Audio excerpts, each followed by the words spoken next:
गाय को कहते हैं 84 लाख योनियों में गाय सबसे आखिरी योनि है। गाय के बाद क्या प्राप्त होता है? मनुष्य का देह। गाय सबसे अंतिम योनि है 84 लाख योनियों की। जो गाय तक पहुंच गया 99 रन बन गए। आहा, एक रन की कमी है, शतक हो जाएगा। तो गाय 99 रन है और मानव का तन तो शतक है। ये पा लिया, इसके बाद कुछ पाने की जरूरत नहीं होती। मानव का तन पा लिया, सब कुछ पा लिया। सच्चिदानंद रूपाय, ईश्वर सत्य है, सबको उसकी आवश्यकता है। चित ईश्वर रहते कहाँ हैं? बताओ भगवान कहाँ रहते हैं मैया जी? भगवान कहाँ रहते हैं? जोर से बोलना, मैया, ओ मैया, कहाँ रहते हैं भगवान? कहाँ? यहाँ? तो चलो मैं एक्सरे करा लेता हूँ। यदि भगवान यहाँ रहते हैं तो एक्सरे करा लेंगे, आ जाएंगे यहाँ एक्सरे में। एक्सरे में सब चीज आ जाती है जो अंदर होती है। आएंगे भगवान एक्सरे में? आप कहते हो भगवान यहाँ रहते हैं, यहाँ यहाँ यहाँ यहाँ एक्सरा कराएंगे तो आएंगे? बोले नहीं आएंगे महाराज जी, मत पैसे लगाओ, नहीं आएंगे, सच्ची नहीं आएंगे। भगवान को आपने गलत जगह बिठा रखा है। भगवान यहाँ नहीं होता। आप कहते यहाँ होता। भगवान मंदिर में, ना भगवान मंदिर में होते हैं, ना भगवान तीर्थों में होते हैं, ना भगवान हृदय में होते हैं, ना भगवान कण कण में होता है। भगवान कहाँ होता है? बोले भगवान तो भक्त के विश्वास में होता है। अगर विश्वास है तो भगवान है। जिनको विश्वास है उन्हीं के लिए मंदिर में भगवान है। जिनको विश्वास ही नहीं उनके लिए मंदिर में पत्थर है। मंत्र जाप मम दृढ़ विश्वासा, पंचम भजन सुवेद प्रकाशा। भगवान कहाँ होता है? कहाँ होता है? विश्वास। प्रहलाद जी ने कहा कि ये भगवान है। हिरण्यकश्यप ने कहा चल बोल, कहां तेरा भगवान? खंबा पर है। प्रहलाद जी ने इशारा कर दिया, इस खंबे पे है। हिरण्यकश्यप ने कहा इस खंबे पे है? हाँ हाँ इस खंबे पे है। जो खड़ग निकालकर प्रहार किया, खंबा टूट गया। कहां है तेरा भगवान? अब भगवान को लगा कि यदि मैं आज नहीं निकला तो मेरे भक्त का वचन मिथ्या हो जाएगा, फिर कौन यकीन करेगा। तो भक्त के वचन को सिद्ध करने के लिए भगवान नरसिंह को प्रकट होकर यह कहना पड़ा कि मेरा भक्त जिस तरफ इशारा कर दे मैं वहीं हूं। भगवान कहां? बोले भक्त की जहां हां भगवान वहां। भक्त की हां भगवान वहां। आपकी जहां हां है, ईश्वर यहां है, बस ईश्वर वहां है। प्रेम चाहिए। दही में, दूध में मक्खन होता है कि नहीं? घी होता है कि नहीं? क्या जरूरत पड़ती है? जरूरत किस चीज की है? अब दूध को कोई लिए घूमे, भाई साहब इसमें मक्खन तो है नहीं, हमें लगता गलत दूध दे दिया, हमें मक्खन वाला दूध चाहिए। एक सज्जन बोले दुकानदार से, भाई साहब दूध देना। दूध दिया। अरे बोले ये दूध नहीं, मक्खन वाला दूध चाहिए। अरे भाई इसमें मक्खन है। अरे भाई पागल समझ रहे यार, मक्खन दिखाई पड़ता हमें, होता तो पागल समझ रहे हो, हम पढ़े लिखे लोग। अब बताइए दूध में मक्खन है पर उसे नजर नहीं आ रहा। भाई साहब तुझे नजर तब आएगा जब तुझे विधि पता होगी। दूध का दही बनता है, दही का फिर मंथन होता है, और जब मंथन होता है तो फिर आपको ऊपर ही मक्खन के दर्शन हो जाते हैं। फिर आपको अंदर हाथ डालने की भी जरूरत नहीं पड़ती। छाछ छाछ नीचे, मक्खन मक्खन ऊपर। बस जैसे दूध के कण कण में घी विद्यमान है, मक्खन विद्यमान है, ऐसे ही सृष्टि के कण कण में मेरा कन्हैया है।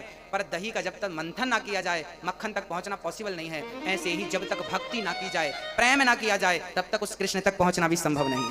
प्रेम के मंथन से ही, भक्ति के मंथन से ही परमात्मा रूपी मक्खन प्रकट होता है। भक्तों, भगवान चित स्वरूप है, हम सबके भीतर हैं। तुलसीदास जी कहते हैं सत्य बराबर तप नहीं, झूठ बराबर पाप, जागे हृदय साच है, प्रभुता के हृदय आप। जिसके हृदय में सत्य है उसके हृदय में ईश्वर है। जिसके हृदय में सत्य नहीं है उसके हृदय में ईश्वर सत्यम ब्रूयात्। ईश्वर का नाम है आनंद। आनंद ही आनंद है। संसार में जो भी आनंद हमें प्राप्त हो रहा है वो ईश्वर का स्वरूप है। करते क्या है भगवान? विश्वोत्पत्त्यादि हेतव्यम्, विश्व की उत्पत्ति करना, पालन करना, ये मेरे कन्हैया का नित्य का काम है। हाँ, ये दुनिया को बनाना, ये दुनिया को बनाना, बना के फिर चलाना, बस इसी का काम है। बड़ा जबरदस्त इसका इंतजाम है। ये दुनिया को बनाना, बना के फिर चलाना, बस इसी का काम है। बड़ा जबरदस्त इसका इंतजाम। ये कन्हैया का काम है, हमें बनाना, हमें जन्म देना। माँ के गर्भ में 9 महीने तक हमें बनाया, फिर हमें बाहर किया। जब दांत न थे तब दूध दिया। देखिए भगवान की कितनी बढ़िया परवरिश है हमारे लिए। जब दांत न थे तब दूध दियो, अब दांत दियो तो को अन्न भी दे है।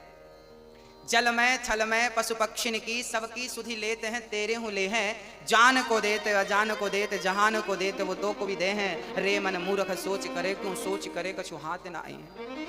जब दांत नहीं थे तब पीने को दूध दिया, अब दांत दिया है तो चिंता ना कर, पेट भर भोजन देगा ही सही। वो भूखा घुमा सकता है पर भूखा किसी को सुला नहीं सकता। ये भगवान का काम है, सृष्टि बनाना, पालन करना। एक रूप में भगवान विष्णु के रूप में भगवान सृष्टि को पालित करते हैं, पालन करते हैं। ब्रह्मा रूप में उत्पन्न करते हैं, शिव रूप में संहार करते हैं। तापत्रय विनाशाय कहते हैं, जो भगवान की शरण में होता है जीवन में कभी दुख नहीं आता। कोई तन दुखी, कोई मन दुखी, कोई धन बिन रहते उदास, थोड़े थोड़े सब दुखी, सुखी राम के दास। संसार में सब दुखी हैं, कौन सुखी है? केवल भगवान के भक्त, वो सुखी है। इसलिए उनके वन कर रहिए। ऐसे भगवान राधा कृष्ण सहित, कृष्ण को राधा सहित श्री कृष्ण को श्री कृष्णाय वयम नमः, हम उन्हें नमस्कार करते हैं। बोलिए कृष्ण कन्हैया लाल की। यम प्रव्रजंत मनुपेतमपेत कृत्यम, द्वैपायनो विरह कातर आजुहाव। पुत्रेति तन्मयतया तर्वोभिने दुष्टं सर्वभूत हृदयं मुनिमानतोऽस्मि। सुखदेव भगवान का जन्म हुआ। अच्छा, भागवत जी सबसे पहले किसने किसको सुनाई आपको विदित है? श्रवण करिए। ये भागवत कितनी बड़ी है मैं आपको बताता हूं। भागवत में श्लोक कितने हैं? 18,000। कितने श्लोक है मेरी माँ? अध्याय कितने हैं? 335। स्कंध कितने हैं? 12, 12। भागवत सबसे पहले किसने किसको सुनाई पता है आपको? किसने सुनाई? सबसे पहले भगवान नारायण ने अपने पुत्र ब्रह्मा को यह भागवत सुनाई। उस टाइम भागवत कितने श्लोकों की थी? आप कभी गंगोत्री जाएं, यमुनोत्री जाएं, या मां नर्मदा के उद्गम स्थल जाएं, अमरकंटक, तो जहां से गंगा निकलती है, यमुना निकलती है, नर्मदा मां निकलती है, पता है वहां पर ना वो बहुत छोटी सी होती है। नर्मदा जी जहां से निकली है वहां तो इतनी छोटी है कि आप छलांग लगा के पार कर लो, है ना? छोटा, उनका रूप स्वरूप छोटा है, पर वही आगे जाकर के क्या हो जाता है? बड़ा हो जाता। ऐसे ही भागवत सबसे पहले जब भगवान नारायण ने ब्रह्मा को सुनाई तब ये 4 श्लोकों की थी। केवल कितने श्लोक थे? अहमेवासमे वाग्रे नान्यद यद सदसत्परम, पश्चादहं यदेतच्च यो वशिष्येत सोऽस्म्यहम्। हृदयर्थं यत् प्रतीयेत न प्रतीयेत चात्मनि, तद् विद्यादात्मनो मायां यथा भासो यथा तमः यथा महान्ति। 4 श्लोकों के बड़े सुंदर शास्त्रों में हमारे गुरुजनों ने वर्णन किए हैं। फिर वही 4 श्लोक ब्रह्मा जी ने अपने पुत्र को सुनाया, देवर्षि नारद जी को। फिर वही 4 श्लोकों की भागवत जी नारद जी ने वेद व्यास जी को सुनाई। तो वेद व्यास जी ने सोचा कि भाई 4 श्लोक हम तो समझ सकते हैं, पर संसार के तुच्छ प्राणी अज्ञानी लोग सूत्र की भाषा नहीं जान सकते, इनको विस्तार करके बताना पड़ेगा कोई भी बात, तब ये जानेंगे। तब उन 4 श्लोकों की व्याख्या कर दी श्री व्यास जी ने, विस्तार कर दिया, इसलिए उनका नाम भी पड़ गया वेद व्यास, विस्तार करने के लिए। वेद व्यास जी का यथार्थ नाम है द्वैपायन। क्या नाम है? द्वैपायन। व्यास जी का नाम है द्वैपायन। उनका नाम जब वेदों का विस्तार किया, भागवत आदि का, उनका विस्तार के कारण नाम पड़ गया वेद व्यास। व्यास मीन्स विस्तार। विस्तार को, अधिक को संस्कृत में व्यास कहते हैं, तो वेद व्यास नाम। अच्छा, वेद व्यास जी के पुत्र हुए हैं।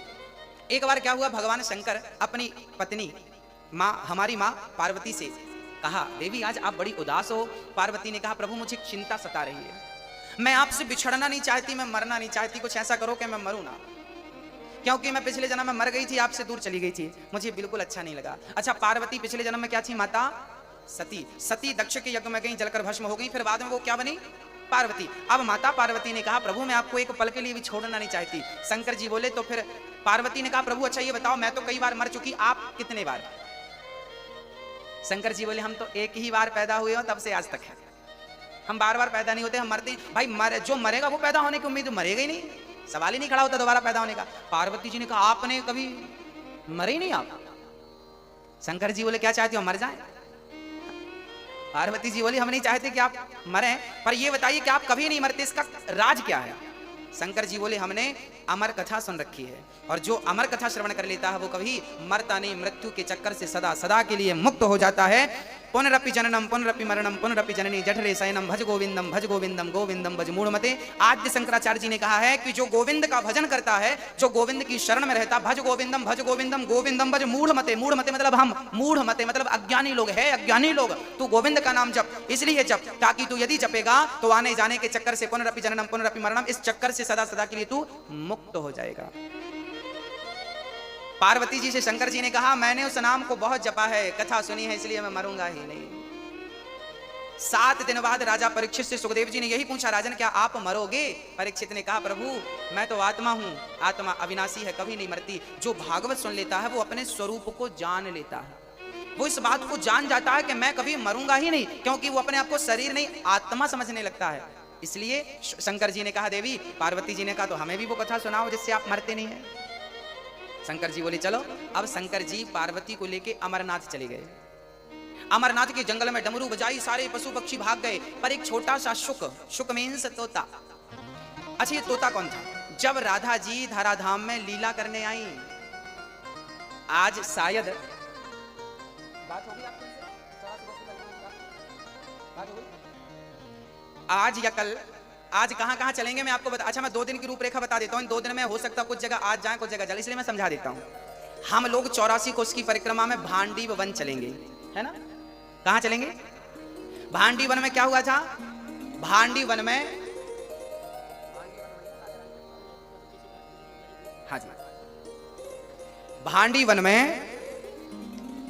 हम लोग इसलिए चलेंगे क्योंकि भांडी वन में भगवान श्री कृष्ण का राधा जी से विवाह हुआ था। आप लोगों को पता है ना, लोग कहते राधा जी से प्रेम किया तो विवाह क्यों नहीं किया। आज हम आपको 84 कोस की परिक्रमा में वो जगह दिखाएंगे, आज या कल, एग्जैक्ट आज नहीं कह सकता मैं, आपको वो जगह का दर्शन कराएंगे जिस जगह पर भगवान श्री कृष्ण का राधा से विवाह कराया था। किसने कराया था? ब्रह्मा जी ने।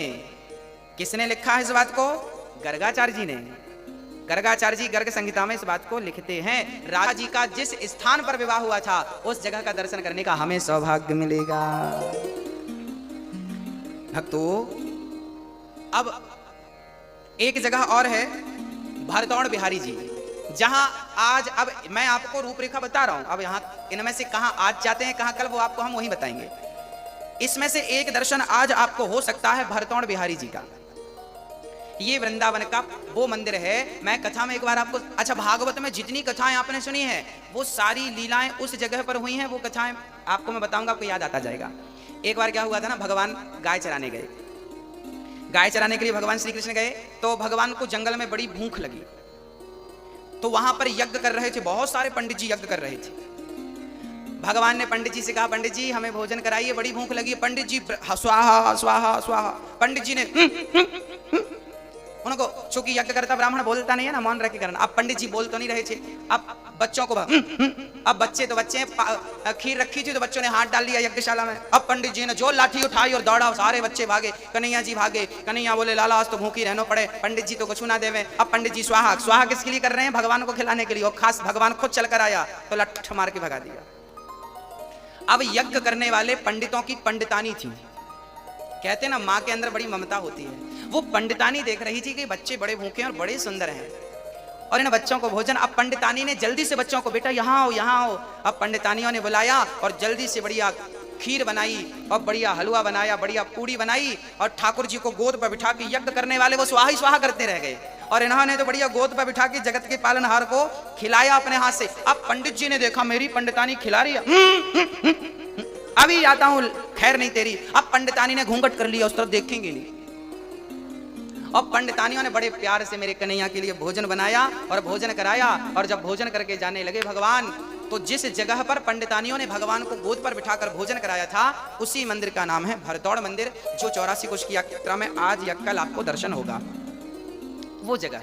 फिर वो कथा भागवत में आएगी 10वें स्कंध में, आपको सुनाऊंगा एक बारी और। पंडितों को फिर दर्शन भगवान ने नहीं दिया। फिर वो जब भगवान चले गए तब हवन करते ब्राह्मणों को आकाशवाणी हुई, अरे पंडितों जिसके लिए तुम हवन कर रहे हो वो तो तुम्हारे द्वारे पर आया, तुमने डांट कर भगा दिया।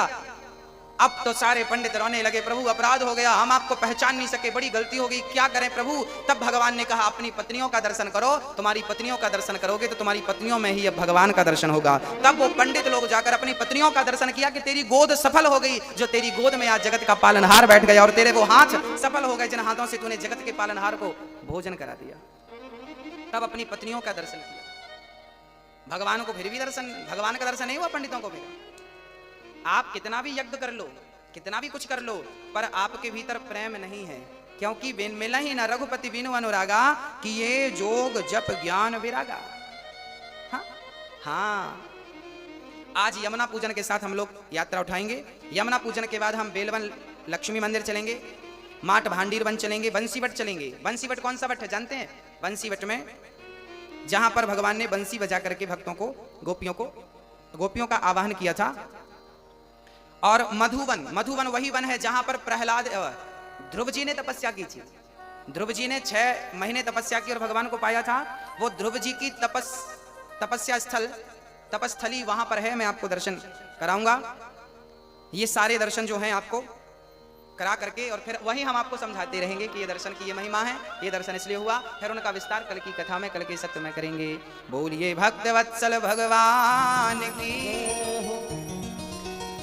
अब श्री पार्वती मैया, ये सुखदेव भगवान जी राधा रानी के चरणों के दास थे। जब राधा जी लीला करने आई तो राधा जी से तोते ने कहा कि माँ मैं भी आपके साथ चलना चाहता हूँ। राधा जी बोली आप जाएंगे तो वहां पर आपका भी कोई कार्य नहीं है, जब मैं लीला पूरी करके आऊं तब आप जाना। जब राधा रानी लीला पूरी करके चली गई, उसके बाद श्री सुखदेव जी आए और यहाँ पर जो शंकर जी पार्वती को जहां पर कथा सुना रहे थे, सुखदेव जी बैठे थे। शंकर जी ने पार्वती को कथा सुनाई, पार्वती जी ने आंख बंद करके कथा सुनी, उन्हें निद्रा आ गई, पार्वती जी सोने लगी। अच्छा, शर्त ये थी कि आप सो रही हो कि सुन रही हो इसकी जानकारी कैसे लगेगी? तो हुक्का देना था। एक राजा था, आप भी हुक्का देती जाओ, नहीं तो फिर बोलो राधे। आप लोग भी हुक्का देते जाना, थके हैं आप लोग, नींद आ सकती है। शंकर जी हुक्का सुनते गए। अच्छा, पार्वती जी सो गई ना तो तोता हुक्का देना शुरू कर दिया, और जब तोते ने हुक्का दिया, कथा पूरी हुई, शंकर जी ने जयकारा लगाई, बोलिए वृंदावन विहारी। अब उनकी नींद खुली। पार्वती जी ने कहा स्वामी जी आगे क्या हुआ, फिर क्या हुआ? शंकर जी ने कहा कथा तो पूरी हो गई, आप कहाँ थी? मैं सो गई थी। अच्छा, तो फिर हुक्का तो बराबर मिला, जवाब किसने दिया? अब शंकर जी ने पलट कर देखा तो तोता बैठा था। शंकर जी ने त्रिशूल निकाला, चोरी से तुमने कथा सुनी, त्रिशूल निकाल कर दौड़े। व्यास जी की पत्नी मासिक धर्म से निवृत्त होकर के अपने केस सुलझा रही थी। वो तोता दौड़ता हुआ आया, उड़ता हुआ, और माँ के गर्भ में, व्यास जी की पत्नी के मुख से गर्भ में चला गया। शंकर जी ने कहा देवी हमारा चोर तुमने अंदर स्थान दिया है, अपने गर्भ में जल्दी से निकालो। व्यास जी की पत्नी ने कहा शंकर जी आपका चोरी क्या हो गया? आपके पास ऐसा क्या है कि कोई चुराएगा? चोर सारे मंदिरों में जाते हैं, शंकर जी के मंदिर में नहीं जाते। चोरों को शंकर जी के मंदिर में मिलेगा ही नहीं। और शंकर जी भी बड़े भोले भाले हैं। एक बार एक चोर शंकर जी के मंदिर में पहुंच गया, कुछ नहीं मिला तो शंकर जी के ऊपर घंटा लटक रहा था, टन टन टन, बड़ा। चोर को लगा यार इसको बेचूंगा तो मिल जाएगा 2-4 हजार रुपए। अब घंटा निकालने लगा, पर शंकर जी के ऊपर कोई चेयर वगैरह नहीं थी कि पांव चढ़ के निकाले। अब कुछ था नहीं तो उसने शंकर जी की पिंडी पर, शिवलिंग पर, शंकर जी पर खड़ा हो गया, और शंकर जी के ऊपर खड़ा होकर घंटा उतारने लगा तो शंकर जी प्रकट हो गए। बेटा दुनिया पुष्प चढ़ाती है, आज तूने अपने आप को चढ़ा दिया, मैं बहुत प्रसन्न हूं, बोल क्या चाहता है? पर चोर की बुद्धि भी भ्रष्ट थी। चोर ने कहा कुछ नहीं चाहते, घंटा उतरवा दो बस। ये घंटे पे हाथ लगवाओ तो ये उतर जाए, तो 2-4 हजार का काम बने। जो सत्संगी नहीं है उससे मांगना भी नहीं आता, याद रखिएगा। मांगना भी सबको नहीं आता, पता है? हम लोग तुच्छ सी चीजें मांगते हैं। भगवान के सामने, भगवान के दरबार में जाकर कभी छोटी छोटी चीजें नहीं मांगनी चाहिए। क्या मांगना चाहिए? हाँ मैया, क्या मांगना चाहिए? भगवान से कभी कुछ नहीं मांगना चाहिए। कन्हैया हम तुझसे मांगने नहीं आए, हम तुझसे तुझको मांगने आए हैं, आपसे आपको मांगने आए हैं। हम आपसे चाहते हैं, आपको चाहते हैं, आपसे नहीं चाहते। हम आपसे क्या करेंगे चाह करके? हमें कोई चाह नहीं, इच्छा नहीं। हमें सब तो दिया मेरे बिहारी जी ने, बिना मांगे दिया। अब क्या चाह बताओ? वृंदावन का वास दे दिया 7 दिन के लिए, और क्या चाहिए? यहां पर तो हमारे रसिक भक्त कहा करते हैं कि प्रभु नाली का पानी पीना पड़े तो मैं नाली का पानी पी लूं, भक्तों का जूठन खाना पड़े, आप पत्तल में खा के जो फेंक देती हो वो चाटना पड़े, खाना पड़े, मैं वो खा लूंगा, पर बिहारी जी मुझे ब्रज से कभी दूर मत करना, मैं जूठन खा लूंगा। मैं आपकी रज नहीं छोड़ना, मतलब मैं वृंदावन को नहीं छोड़ना चाहता। ऐसी बात यहाँ के रसिक भक्त कहा करते हैं। यहाँ का बास बहुत बहुत पुण्य से मिलता है मेरी माँ, बहुत पुण्य से, इसलिए यहाँ आप आ गए हैं, ये आपकी खुशनसीबी है। यहाँ बिहारी जी आपको जितने दिन रोक के रखे हैं, ये बिहारी जी की कृपा। चल पड़े यम प्रव्रजंत मनुपेत मपेत कृत्यम यम। सुखदेव जी जब चले तो व्यास जी ने रोका। पुत्रेति तन्मयतया, पुत्र पुत्र, बेटा रुक जाओ, तुम जन्म लेते ही निकल पड़े भाई, शादी विवाह कर लो, बच्चे आदि कर लो, फिर चले जाना। सुखदेव जी बोले प्रभु माया के जाल में कोई एक बार उलझ जाए तो उलझ जाता है, पर सुलझता नहीं है, इसलिए मैं आज आप भजन करने जा रहा हूं और गोविंद को छोड़कर मैं भोगों की ओर नहीं आना चाहता। कुछ स्त्रियां वहां पर निर्वस्त्र होकर स्नान कर रही थी, देवांगनाएं। जब सुखदेव जी वहां से निकले उन्हें लज्जा नहीं आई, परंतु व्यास जी जब वहां से निकले तो गोपियों ने वस्त्र धारण कर लिए। व्यास जी ने कहा मेरा जवान बेटा गया, तुम्हें लज्जा नहीं आई और मुझे देखकर लज्जित होती हो। तब उन कन्याओं ने कहा सुखदेव व्यास जी आपके पुत्र को यह भी नहीं पता कि स्त्री और पुरुष में भेद क्या है, आपको सब पता है। इस संसार में ब्रह्मा की सृष्टि में केवल सुखदेव जी एक ऐसे थे जिन्होंने काम क्रोध को जीत रखा था।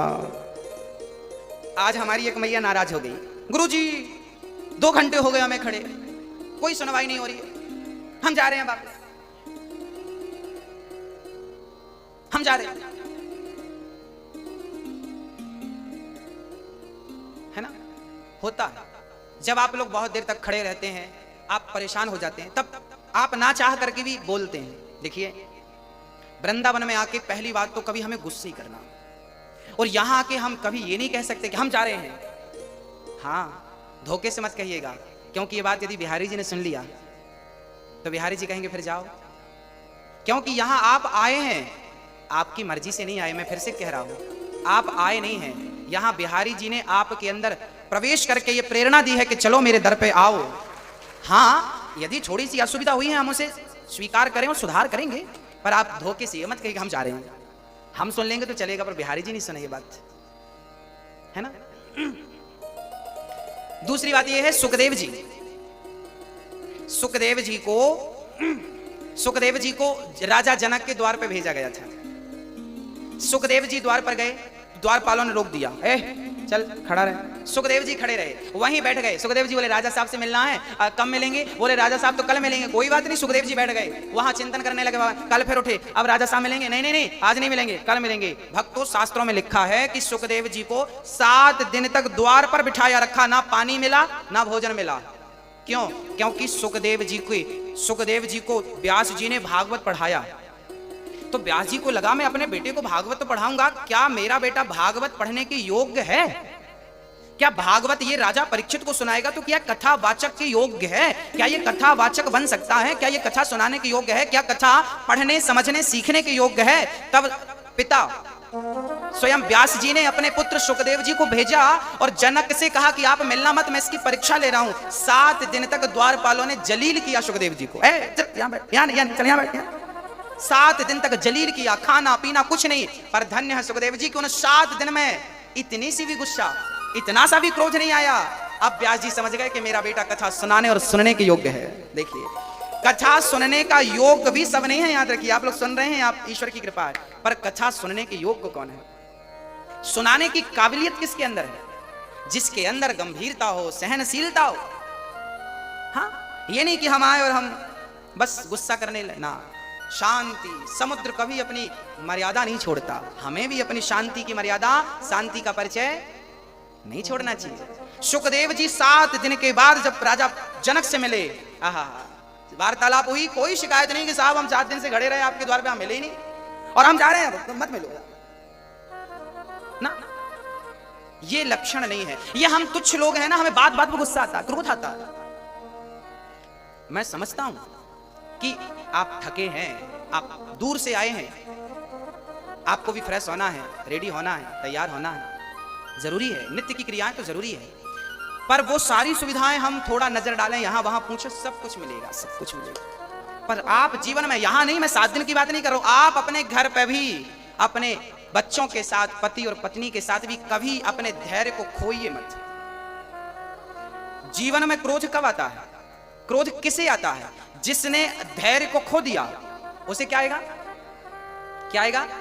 क्रोध आएगा। जिसने धैर्य रखा, श्रद्धा और सबूरी, श्रद्धा ईश्वर पे क्या हो? श्रद्धा हो, और सब्र हो। कहते हैं ना सब्र का फल क्या होता है? हाँ, उस मिठास तक तब पहुंचेंगे जब सब्र रखेंगे। माता शबरी ने कितने वर्षों तक जंगल में झाड़ू लगाई, माता शबरी ने, और रोज रोज ऐसे ऐसे देखती। माता शबरी कहती, बोल बोल बोल कागा। माता शबरी कहती कि बोल कौआ, मेरे राम कब आएंगे? हो बोल बोल बोल कागा, राम कब आएंगे? शबरी की झुपड़ी आके भाग खुल जाएंगे, शबरी की झुपड़ी आके भाग खुल जाएंगे। बोल बोल बोल कागा, राम कब आएंगे? पूरी जिंदगी इंतजार, आए नहीं राम जी, लगाई कहाँ देर रे। हाँ, शबरी ने रखे हैं चुन चुन के बेर रे। किसी ने कहा राम जी आएंगे तो क्या करोगी? राम जी आएंगे, हम जंगल को जाएंगे, जंगल में जाके मीठे मीठे बेर लाएंगे, और बेरों का भोग अपने राम को लगाएंगे। बेरों का भोग अपने राम को लगाएंगे, बेरों का भोग अपने राम को लगाएंगे। बोल बोल बोल कागा, राम कब आएंगे?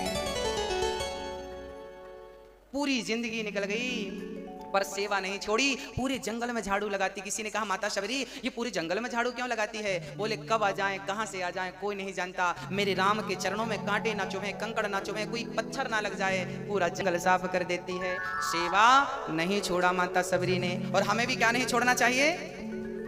सेवा।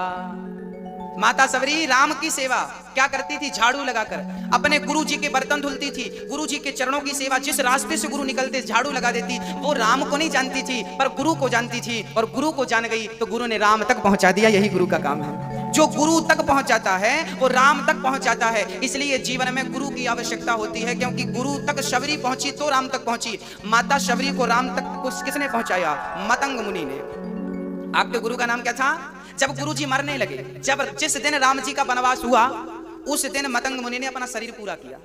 पर मतंग जी जब जाने लगे तो माता शबरी बोली गुरु जी कहाँ जा? देखो शबरी कितनी भोली थी, वो ये भी नहीं जानती थी कि मरना क्या होता। गुरु जी मरने लगे, सब बोले गुरु जी जा रहे हैं, सब रोने लगे गुरु जी। अब शबरी आई और गुरु जी कहाँ जा रहे हैं? बेटी हम जा रहे हैं। गुरु जी हमें भी ले चलो। शबरी कहती गुरु जी हमें भी साथ ले चलो। गुरु जी बोले बेटी अभी तू मत जा, अभी मैं जा रहा हूँ। शबरी बोली प्रभु गुरु जी मेरे तो माई बाप आप हो और आप ही चले गए, मैं किसके भरोसे रहूंगी, मैं कैसे रहूंगी प्रभु? तब गुरु जी ने कहा शबरी तू अपनी कुटिया पर रहना और बस रोज झाड़ू लगाकर राम का रास्ता साफ करते रहना, वो राम आएंगे।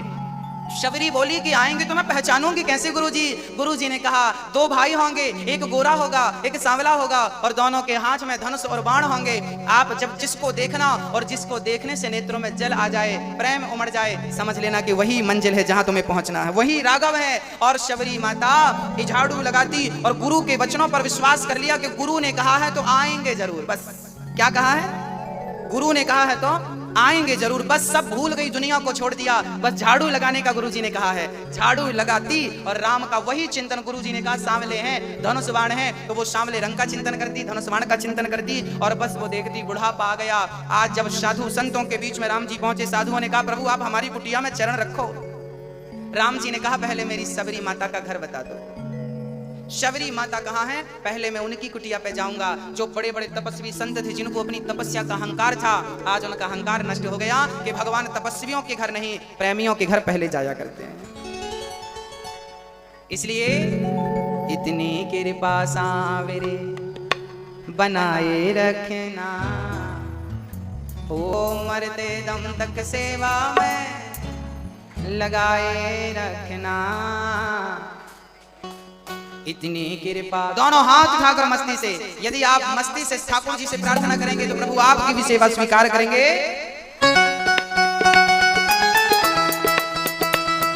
दोनों हाथ।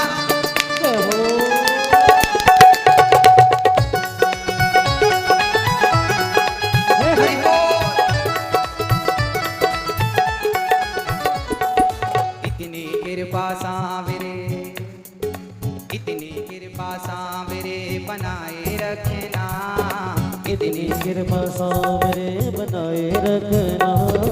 मरते दम तक सेवा में लगाए रखना। मरते दम तक सेवा में लगाए रखना। मरते दम तक सेवा में लगाए रखना। हो मरते दम तक सेवा में लगाए रखना।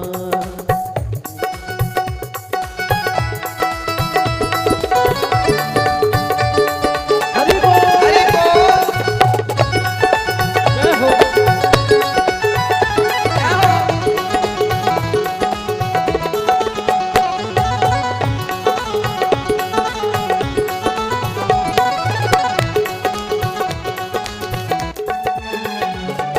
मैं तेरा तू मेरा कान्हा, तू राजी मैं राजी। मैं तेरा तू मेरा कान्हा, तू राजी मैं राजी। हे कन्हैया, मैं तेरा तू मेरा कान्हा, तू राजी मैं राजी। मैं तेरा तू मेरा कान्हा, तू राजी मैं राजी। तेरे नाम पे लिख दी मैंने इस जीवन की बाजी। तेरे नाम पे लिख दी मैंने इस जीवन की बाजी। हे कन्हैया, आज मैं अपने नाम की रजिस्ट्री तेरे नाम कर रहा हूं। आज से मैं तेरा और तू मेरा। मैं तेरा तू मेरा कान्हा, तू राजी मैं राजी। तेरे नाम पे लिख दी मैंने इस जीवन की बाजी। इस जीवन की बाजी। मैं तेरा तू मेरा कान्हा, तू राजी मैं राजी। मैं तेरा तू मेरा कान्हा, तू राजी मैं राजी। तेरे नाम पे लिख दी मैंने इस जीवन की बाजी। तेरे नाम पे लिख दी मैंने इस जीवन की बाजी। अब लाज तुम्हारे हाथ, अब लाज तुम्हारे हाथ है बचाए रखना। लाज तुम्हारे हाथ है बचाए रखना। मरते दम तक सेवा में लगाए रखना। हो मरते दम तक सेवा में लगाए रखना। इतनी कृपा।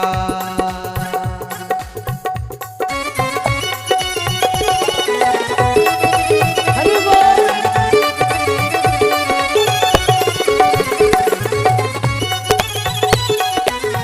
सारा हाथ उठाइए प्यार से।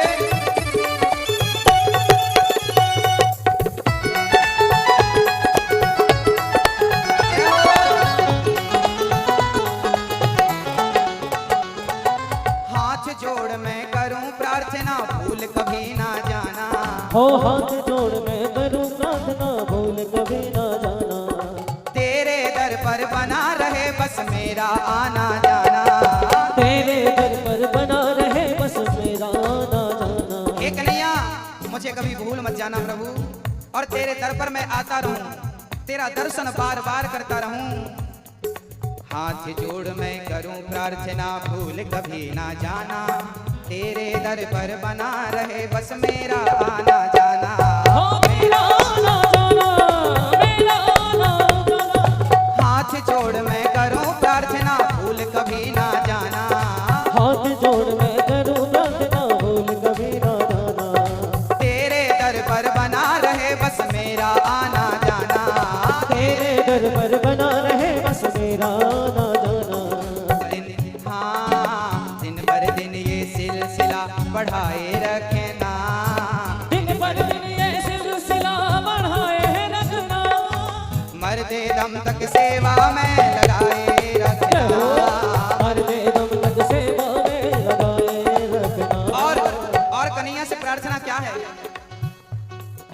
जन जन्म जन्म तक तेरा मेरा साथ कभी ना छूटे, जन्म जन्म तक तेरा मेरा साथ कभी ना छूटे, छूट जाए सांसों की लड़ियां नाम कभी ना छूटे, छूट जाए सांसों की लड़ियां नाम कभी ना छूटे, जन्म जन्म तक तेरा मेरा साथ कभी ना छूटे, जन्म जन्म तक तेरा मेरा साथ कभी ना छूटे, छूट जाए सांसों की लड़ियां नाम कभी ना छूटे, हो नाम कभी ना छूटे, नाम कभी ना छूटे, जन्म जन्म तक तेरा मेरा साथ कभी ना छूटे, जन्म जन्म तक तेरा मेरा साथ कभी ना छूटे, छूट जाए सांसों की लड़ियां नाम कभी ना छूटे, छूट जाए सांसों की लड़ियां नाम कभी ना छूटे, गोदी में हाँ गोदी में अनिरुद्ध को, गोदी में अनिरुद्ध को